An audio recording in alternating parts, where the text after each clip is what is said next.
This is how you change the front brake pads and rotors on a 93 to 97 Ford Ranger rear-wheel drive. Same process applies to changing the wheel bearings because they are inside the brake rotors. First thing first, crack loose the lug nuts and then jack up the front of the truck, one side at a time. Here's what you'll need: new rotors and pads, as well as bearings, grease, and brake clean and Loctite. As far as tools go, you're going to want quite a few things. You'll need a ratchet with some sockets, a mallet, pliers, channel locks, seal puller, and C-clamp. So put on the parking brake, put it in gear, chock the rear wheels, jack it up, and put a jack stand underneath the strut mount. Remove the front wheel, and you can gain access to everything you're going to need to do here. So you can pull the 13 millimeter bolts holding the caliper onto the bracket, and then you can take off the 15 millimeter bolts that are holding the bracket on.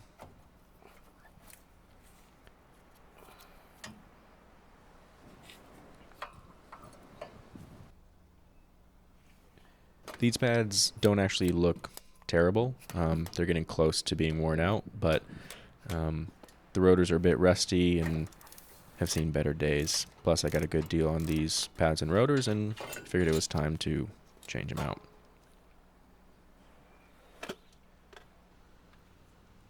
Then you have to take the dust cap off, and inside of here you'll find two wheel bearings, an outer one that's quite small and an inner one on the other side of this rotor. So pry it off with a screwdriver or a little pick, wipe some of the grease off, and you'll see what looks like a complex job, but it's really very straightforward.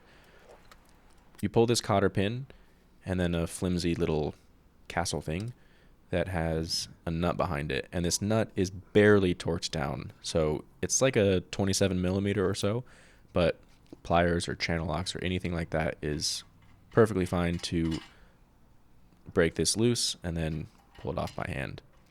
Behind this is a washer and then that outer wheel bearing. Pull the outer wheel bearing, which I didn't do here, otherwise it'll fall out onto the ground. On the other side of the rotor, you'll find the bearing seal, which if you're careful and gentle when you remove it, you can reuse if it's in good shape, which mine is. And then the inner wheel bearing. Same deal. I inspected these and they show no signs of wear, no gritty spots, no wear marks, and they roll smoothly, so I went ahead and reused them. And then I like to clean everything off, with a wire brush, get some of the rust off, some of the grime and dirt. And inside of my caliper pistons, there's a fair bit of rust, so I clean that out and put a thin film of grease inside to prevent future rust.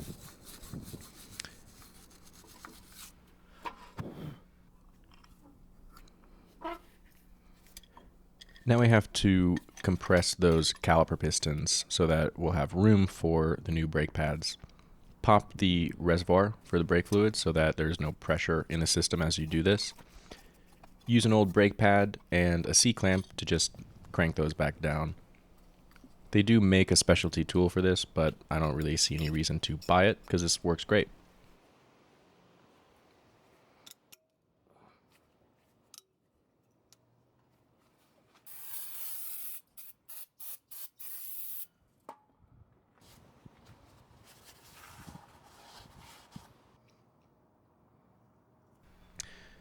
Clean the factory grease off of your brake rotor, and then put some fresh grease into the bearings. Same thing if you're reusing the old ones or if you're putting in new bearings, but put a big dollop of grease in your palm. This is one time when I actually prefer wearing gloves while working on cars. And work that grease into every crack and crevice through every direction and make sure that there's no air inside the bearing and it's all grease. Slather some grease inside the hub as well. Be quite liberal here. Not stupid liberal, but make sure that everything is nicely coated in grease. And use good high temp, high pressure bearing grease here. And then you can reinstall the seal. Just tap it on in with a rubber mallet or a deadhead.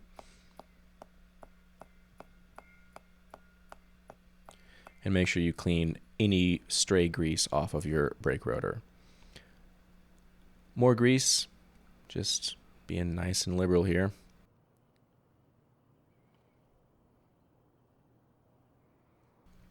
And then you can pop the rotor back on. And then do the same thing with the smaller outer bearing. Pack it full of grease and then slide it in there. So what makes this job quite easy is the outer race of these bearings are already pressed into the rotors. And so you don't actually have to have a press to do this job. You just slot the new bearing into the race that's already pressed in. And then that nut that's barely torqued down is actually what keeps everything, the way it's supposed to be.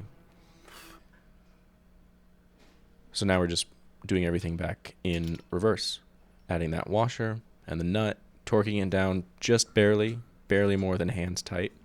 You don't want to overdo this.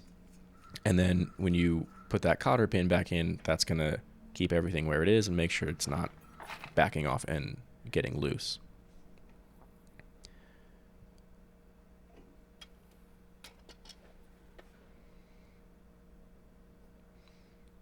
Always a good idea to use a fresh cotter pin here. Otherwise, the metal fatigue on an already bent cotter pin makes it likely that it'll break here and possibly fall out and be useless. Pop that dust cap back on, and now we can turn our attention to the brake pads and caliper.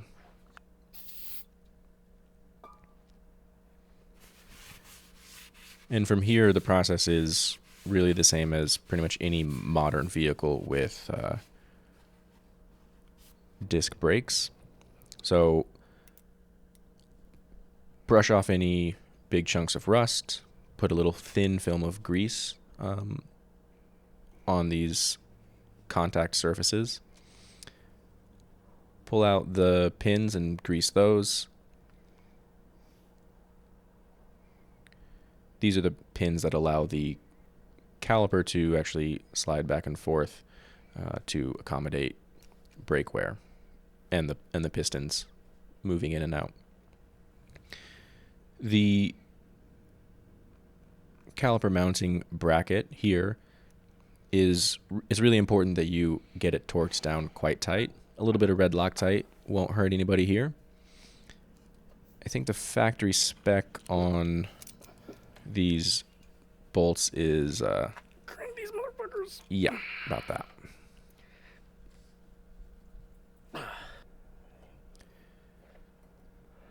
Slide in those new pads, making sure they're oriented correctly.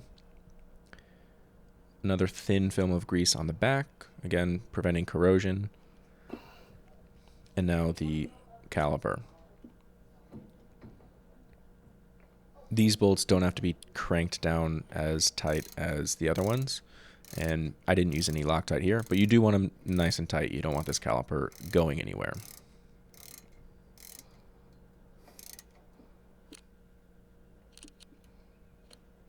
Click.